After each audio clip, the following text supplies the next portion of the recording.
Hello दोस्तों, मैं आज इस वीडियो में आपको बताऊंगा कि बैंक ऑफ बड़ौदा में ऑनलाइन केवाईसी कैसे कराएं। स्टेप बाय स्टेप मैं इसमें गाइड करने वाला हूं, तो आप वीडियो को पूरा देखिएगा। 2x पे भी आप देख सकते हैं। तो आइए शुरू करें। तो सबसे पहले जो कस्टमर जिनका उम्र 18 साल हो चुका है वही ऑनलाइन केवाईसी यूज कर पाएंगे, और जिनका एटलीस्ट एक अकाउंट एक्टिव है बैंक ऑफ बड़ौदा में। कभी कभी होता है कि कस्टमर के 2-3 सेविंग अकाउंट होते हैं और उसमें सारे के सारे डॉर्मेंट होते हैं, तो वो उस केस में ऑनलाइन केवाईसी नहीं कर पाएंगे अपने अकाउंट का। अगर आपका अकाउंट फ्रीज भी है तो भी आप ऑनलाइन केवाईसी यूज कर सकते हैं। और आपका जो कस्टमर कैटेगराइजेशन होना चाहिए वो लो या फिर मीडियम होना चाहिए। अगर आपका हाई में है तो आप भी ऑनलाइन केवाईसी नहीं यूज कर पाएंगे। जनरली जो भी इंडिविजुअल कस्टमर होते हैं उनका लो या फिर मीडियम ही होता है, तो आप लोग परेशान ना हों। इसमें मैं यहाँ पे ये नोट कर दिया था कि जो कस्टमर माइनर हैं या फिर एनआरआई हैं या फॉरेन नेशनल हैं या हाई रिस्क कस्टमर हैं या फिर जिनका सारा ऑपरेटिव अकाउंट डोरमेंट है वो यूज नहीं कर पाएंगे। मैंने यहाँ पे वो बना दिया था। अब जैसे कस्टमर्स किन्हीं किन्हीं कस्टमर्स का ज्वाइंट अकाउंट होता है, तो उसमें जो 2 नाम होते हैं, तो दोनों नाम, पहले नाम वाले कस्टमर को भी अपना केवाईसी करना पड़ेगा और दूसरे वाले को भी करना पड़ेगा।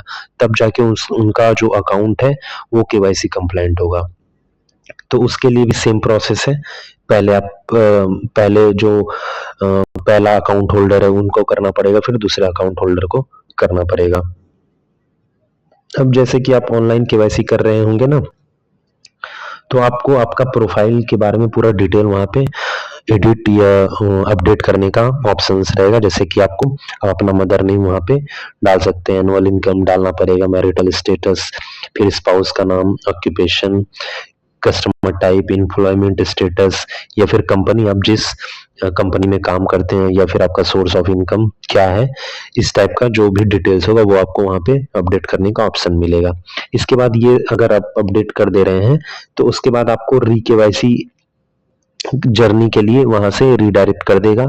उसके बाद आपको वहां पे ऑथेंटिकेट करना पड़ेगा।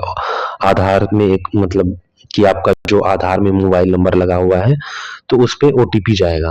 वो ओटीपी आपको वहां पे डालेंगे तो फिर आपका नेक्स्ट पेज पे आएगा।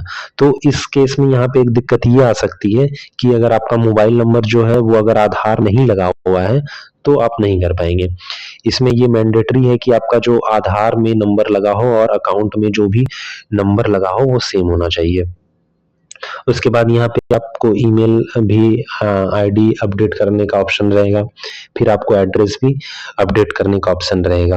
एड्रेस में मतलब 3 आपको ऑप्शन जनरली रहेगा कि जैसे आपका आधार में जो भी एड्रेस है वो आपको परमानेंट एड्रेस और कम्युनिकेशन एड्रेस दोनों बना दिया जाए, या फिर आधार में जो आपका एड्रेस है वो कम्युनिकेशन एड्रेस बने, या फिर आधार पे जो आपका एड्रेस है वो परमानेंट बनेगा और जो कम्युनिकेशन एड्रेस है वो सेल्फ डिक्लेयर्ड होगा, या फिर आप डिक्लेयर कर पाएंगे कि आप कहाँ रहते हैं वहां पे मैनुअली।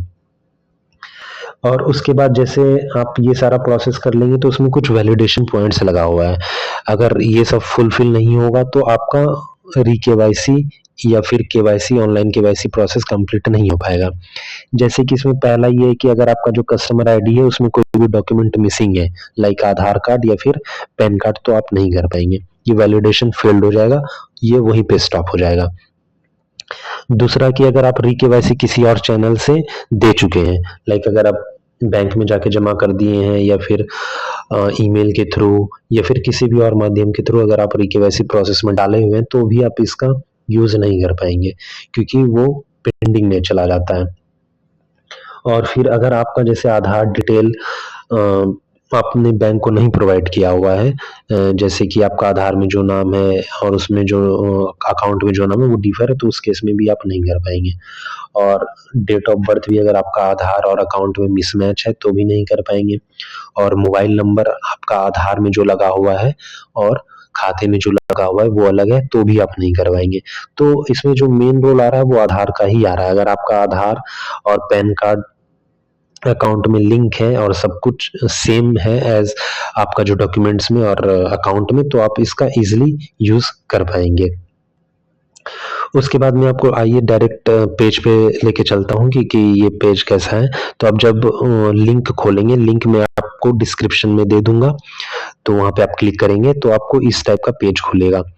तो इस टाइप का पेज खुलेगा, उसके बाद आप यहाँ पे देख पाएंगे 2 मिनट के लिए पढ़ने के लिए आप लोग को दिया गया है कि आधार इज मैंडेटरी। अभी जो मैं बताया कि पूरा खेल आधार का ही है, और मोबाइल नंबर बैंक का और आधार में जो लगा हुआ है दोनों सेम होना चाहिए। और ये सर्विस जो है इंडियन रेसिडेंट के लिए, जो फॉरेन में रहते हैं उनके नहीं है। मतलब फॉरेन इंडियन अकाउंट है और फॉरेन में रहते हैं तो वो यूज कर सकते हैं, लेकिन जैसे मान लीजिए एनआरआई अकाउंट है तो वो यूज नहीं कर पाएंगे इस ऑनलाइन केवाईसी का।